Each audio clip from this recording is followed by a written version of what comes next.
Welcome to Texas A&M AgriLife Extension. My name is Joanne, and I'm the Family and Community Health County Agent for Texas A&M AgriLife Extension, Hidalgo County. Welcome to Week 2, Step Up, Scale Down, and Walk Across Texas. I hope you're doing well. I hope you did your homework. Last week we talked about goal settings, so by now you should have an ideal amount of calorie intakes on what you're going to be consuming and how much you're going to be burning. In addition, I hope you did your physical activity. So today, we are going to be talking about a healthy plate. But before I begin, I want to introduce you to my colleague, Perla Flores. She's the one that hosted our last program session. And once again, my name's Joanne. So let's talk about a healthy plate. But before we begin, I want to talk about step up and scale down, just in case you didn't make it for our last session. Well, Step Up, Scale Down is a 12-week program that provides motivational tools, also has healthy recipes and fitness tips to control your weight, to reduce obesity and preventable disease such as diabetes and heart disease. Yes, it's 12 weeks, but we want to get you there in the healthy way. So how it works, you already completed your pre-evaluation. So do you remember when you stepped in the scale the first time? Well, in 12 weeks, hopefully you can reduce a certain amount of pounds. So every week, get your scale and weigh yourself. Don't worry, no one else has to see. It's just you. We're going to be attending the 12-week program series to help you maintain that healthy weight. So each week we're going to be talking 20 minutes on an educational subject to get you to that goal. Then practice what you learn. And once again, we will have friendly competitions on our steps. So who can walk the most? So get your smartwatch, your Fitbit, your phone, whatever, and mark those steps. At the end of the 12 weeks, we'll have a post-evaluation. Hopefully, you'll see results by then. Don't forget to like our Facebook private group for motivational tips daily. Alright, do you remember what you ate? I'm going to give you a moment to either write it down or you can draw it if you like. What did you have for breakfast? Did you happen to have a smoothie? Maybe a breakfast avocado toast? Maybe tacos?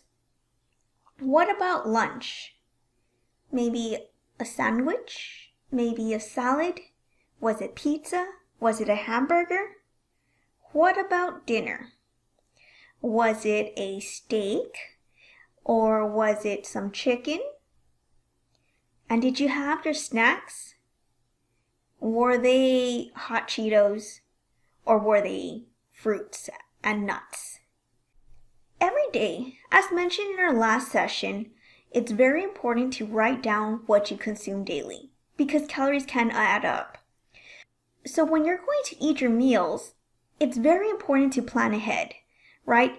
Because if we don't plan, we sometimes make unhealthy choices. We want something fast because we are hungry, right?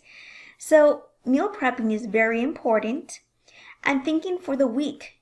Not only is it going to help you with your weight management, but it's also going to save you some money. So in this lesson, we are going to understand why fat diets do not work, and we're also going to understand how to use the MYPLATE method.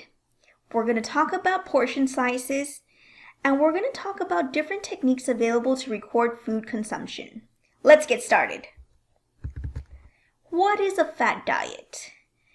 I'm sure you've seen some pills, diet pills. I'm sure you heard about the keto diet, the military diet. There's so many diets out there, right? And maybe you tried it, or maybe one of your friends tried it and they lost a lot of weight. But have you noticed it's difficult for them to maintain that? Fat diets are not research-based. Sometimes these fat diets may not be healthy. Fat diets just don't work. Why do you think they don't work? It's so difficult to maintain them. Now you got to follow some strict diet, and sometimes these diets you eliminate certain food groups, nutrient groups, and it's just not healthy. Fat diets usually lead to rapid weight loss, but the weight is usually regained when normal eating resumes. These diets lack nutrients, and calorie resulting is a lack of energy. Sometimes you may just feel exhausted, or sometimes you may not be in the best moods. Skipping meals can also hinder weight loss. So that affects your metabolism. When you don't input enough nutrients into your body, your tummy's like, okay, I need to store all this as much as possible because I don't know when you're going to feed me next. So that's why it's very important to snack on. Keep that metabolism running fast. Let's talk about MYPLATE. Have you seen this diagram? The fruits, the grain, the vegetables, the protein, and the dairy? Think about how to incorporate this in your daily meals. So your breakfast. Maybe make an omelet and you can put in some jalapenos, some spinach, some protein, maybe a ham in there, maybe fruit on the sides, maybe some cheese in there. So that's how you incorporate the MYPLATE method. Also, do you notice how colorful the MYPLATE is? You definitely want to have your dish like that. The colors of the rainbow. So, where do you get handout 2.2? Look in the members only page because you are a member. So you should have your password. If you do not have your password, send me a friendly email, joanne.ureste@ag.temu.edu. Either way, let's get started with this handout. MYPLATE is an excellent resource when it comes to eating healthy. Eating a well-balanced meal plan is important to weight loss success, but controls portion sizes is just as important. Now think about your plate. Is it 8 inches or is it bigger than 8 inches? You definitely want to have a small plate because it's just natural just to fill it up, right? It looks so empty if it's such a big plate, so you just pile on that food. Well, portion control is very important. The amount you eat and drink plays an important role in your energy balance. The plate method is a way to control portions without having to measure every ingredient. Let's take a look again at MYPLATE. Look at the portion controls. You notice that your vegetables has more than your protein. Alright, now let's go to the MYPLATE on fruits. So there's different types of fruits, right? There's the Texas fruits, tree fruits, and brush fruits. And then you have to think about there's canned fruits, fresh fruit, frozen fruits, and dried fruit, right? And you also notice fruits come in different colors. Why do you think they come in different colors? They have different nutrients. So some red choices for fruits, those are really good for your heart. You have some purple, maybe those are good for your memory. Something that I may need to take more of. But what is more healthier? Canned, fresh, frozen, dried? I mean, fresh fruit can be expensive. Now, it's recommended that you purchase the seasonal fruits that can be more easier for your wallet. But if you can't afford that, go for the frozen fruit. Now, the canned fruit does have a lot of syrups and sugars. You might want to just rinse that out and try to take away of that. And the dry fruits can also come up with a lot of sugar, like dehydrated fruits. So be mindful on that. Fruits and vegetables provide fiber, which may reduce the risk of a cardiovascular disease. Now, fiber is really good. It makes your tummy full and it helps you with your digestive system. Potassium, which helps promote healthy blood pressure and plays an important role in a muscle contraction. What fruit have you heard that is good for cramps? You guessed it, bananas. Bananas have a lot of potassium. Now you also have the folate, which helps in the formation of red blood cells and is especially important during pregnancy.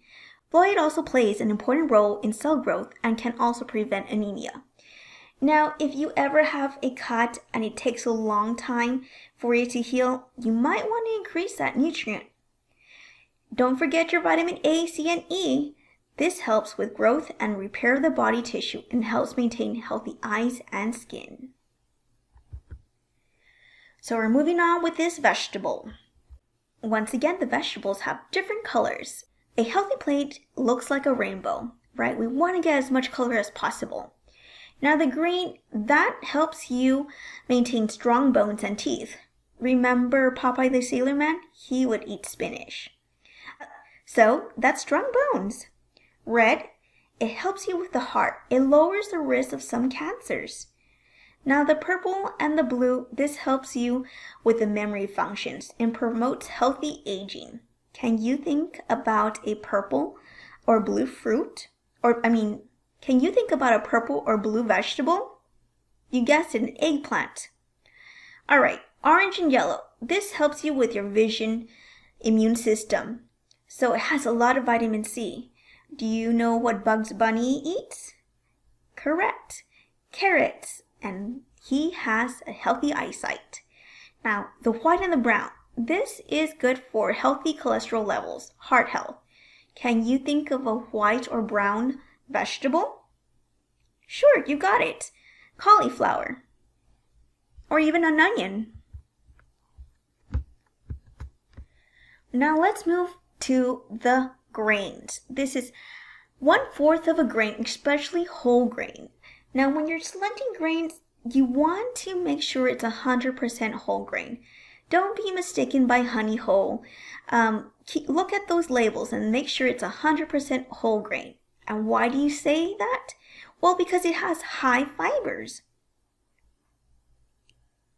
Starches are healthy because they provide calories for energy. However, too many starches can lead to weight gain, as it's true of any food, and starches may take the place of other more nourishing foods like fruits and vegetables. The best starch foods are whole grain because they contain dietary fiber and more vitamins and minerals than processed starches. So it helps you with your digestive system. Any food made from wheat, rice, oats, cornmeal, barley, and any other grain, cereal grain, is a grain. So your pasta, if you're going to consume some pasta, maybe spaghetti, move it to your whole grains. Or your bread. Do you know how much serving you're supposed to have for bread? I'll give you that as a homework. Go check out your food label. Now we move on to protein. Most people think the chicken and the steak, right? Well, there's many more type of proteins. You can also include your vegetable protein, such as your beans, nuts, and seeds. 1/4 of a plate should be protein. So you want to make sure those proteins are lean. Maybe your fish, maybe your chicken, maybe your turkey. And you want to stay away from those fatty proteins. Now, dairy. Adults need 3 cups a day for our dairy products. Children from 4 to 8, they need 2.5 cups a day. Children from 2 to 3, they need 2 cups. So as we age, we have a higher risk for osteoporosis. Dairy can help us make our bones strong. So you can find your dairy such as your milk, your yogurt, your cheese, and calcium. Now, your milk, look at your food label. See how much fat it has. Your cheese, look at your food label. See how much sodium it has. See what's right best for you. Portion sizes are very important. You can eat anything as long as you control it with the correct size of portions. Think about a typical restaurant order.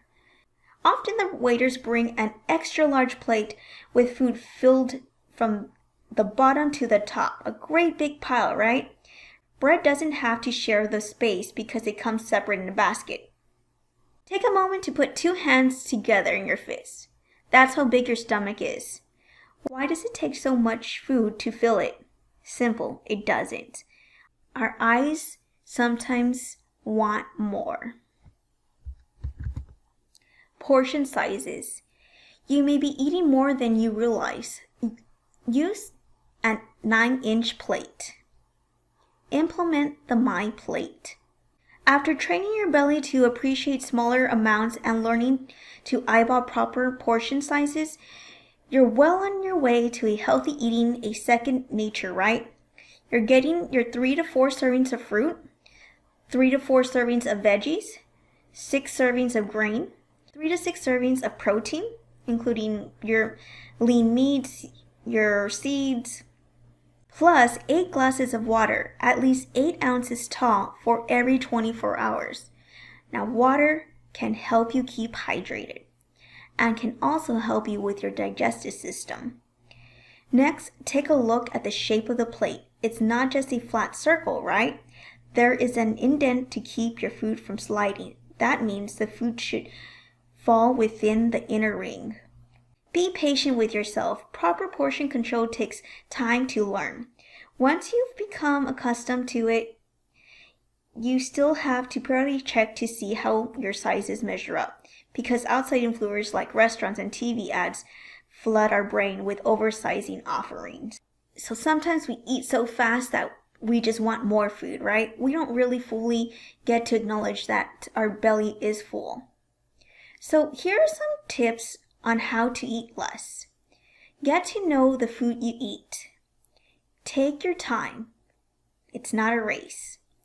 Use a smaller plate. If you eat out, choose healthier options, or maybe ask your coworker to share half of your meal.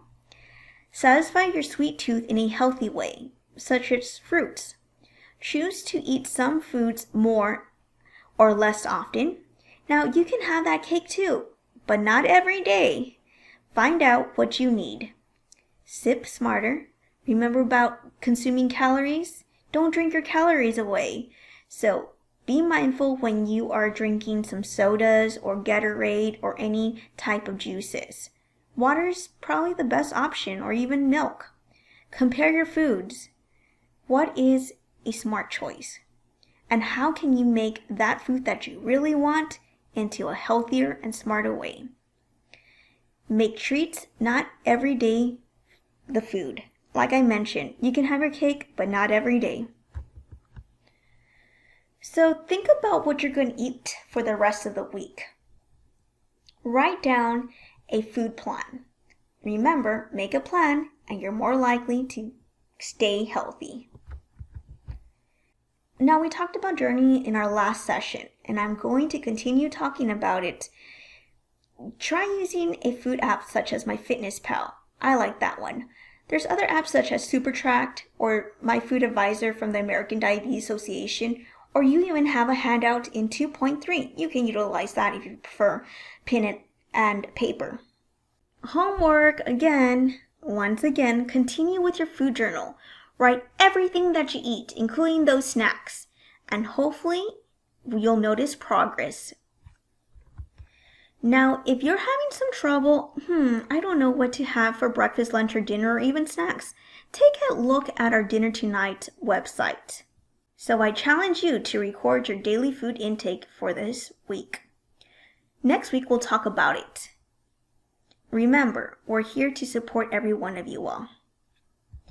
All right, let's move into walk across Texas. There's 4 types of exercises. You have your cardiovascular, your strength, your flexibility, and your balance. Before we get into those type of workouts, let's stretch a little. Stretching is very important, right?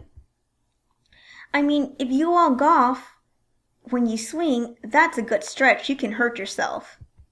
Even when you tie your shoe. Or as basic as reaching up to get something from a cabinet. Now, if you haven't touched your toes since high school gym class, these behaviors that are making up for the lack of flexibility can lead to injury. Your joints must stay pliable to maintain full range of motion. Stretching can preserve your ability to perform simple activities of basic living. So why is stretching important? Well, stretching keeps your muscles flexible, strong, and healthy. We need that flexibility to maintain the range of motion in our joints, such as golfing and even picking up something from our cabinet. Without it, the muscles shorten and become tight. Then, when you call on the muscles for activity, they are weak and unable to extend all the way. Later on, you're going to be stretching like this. Well, that's a far goal, but let's just get stretching. The benefit of stretching, it improves flexibility. Regular stretching can help increase your flexibility, which is crucial for your overall health. Not only can improved flexibility help you perform everyday activities with relative ease, but it can also help you delay the reduced mobility that can come with aging. It also improves your posture. Now think away how you're sitting down right now. How's your posture? Are you a little hunched over? Now, muscle imbalance are common and can lead to poor postures. One study found out that a combination of strengthening and stretching specific muscle groups can reduce musculoskeletal pains and encourage proper alignment. That in turn may help improve your posture. So if you ever experience back pains, you just need to stretch a little and work on your posture. It reduces soreness. So if you're walking a lot and you feel sore the next day, go for a 10-minute stretch. Now it also can calm the mind. Participating in a regular stretching program not only helps increase your flexibility, but it can also calm your mind.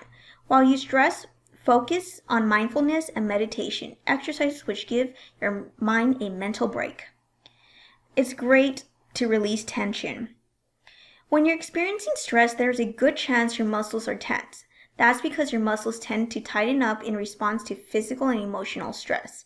Focus on areas of your body where you tend to hold your stress, such as neck, shoulder, and upper body. It also gives you a boost of energy. So if you're ever feeling sluggish, go for a stretch as well. Now, I'll show you a couple of stretches that you can do at the office. But before I do so, there's many different types of stretching techniques. The most common are the static and the dynamic stretches.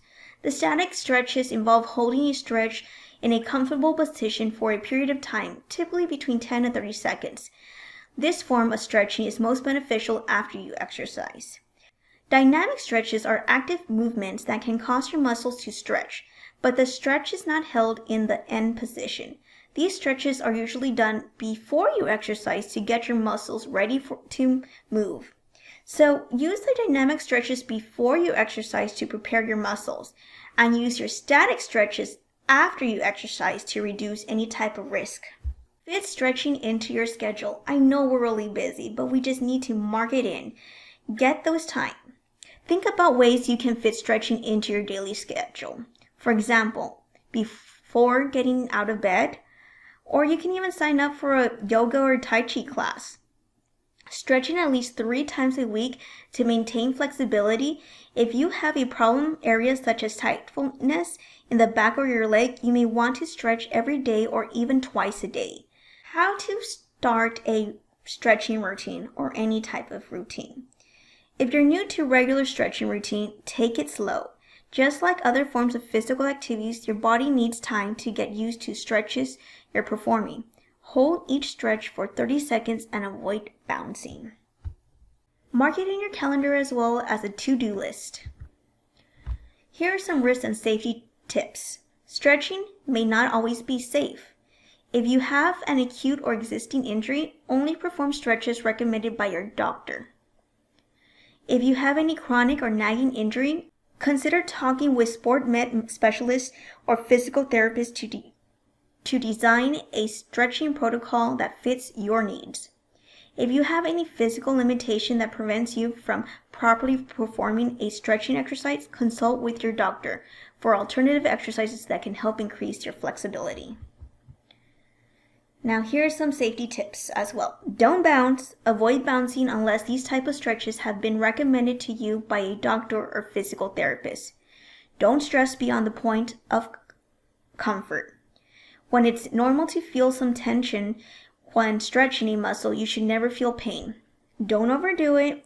Like other forms of exercises, stretching puts a stress on your body. It is stretching the same muscles group multiple times a day. Your risks over stretchings are causing damages. And don't go into your stretching code. Cold muscles are not as pliable, which makes stretching a lot more difficult. The best time to stretch is after you work out. But if you're not exercising before performing your stretches, consider warming up about 5 to 10 minutes with some light cardio such as walking or jogging. Definitely want to get that blood flowing. So at the end of this presentation, I just want to let you know stretching is very important. And by incorporating 5 to 10 minutes of dynamic and static stretches into your daily workout, you can increase your range of motion, improve your posture, and ease your mind. Let's get into some stretches. What we're going to be doing is some office stretches. So if you're working like me, these are some stretches that you can do at the office. It's called Get Off That Thing. The first thing is called Living in a Prayer. So what we're going to do is we are going to stretch our hands and we're going to push down.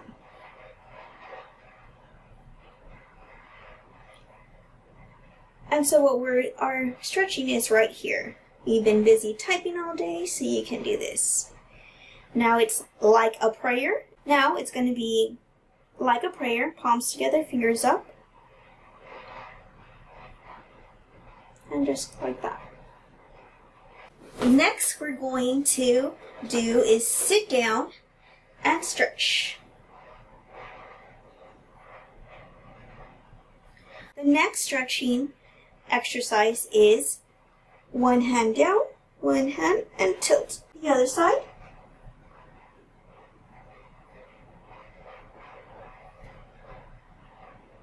Our next exercise is hold our hands back and stretch.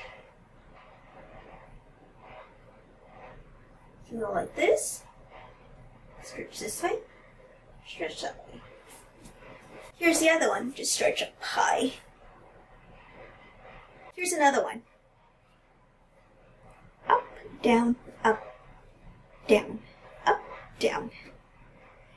The next one is twist. Legs crossed and twist the opposite direction. Next one. Oh, that feels good. And our last one is rallying our hands. Now you have a boost of energy at work, so let's get working. See you next week. Bye.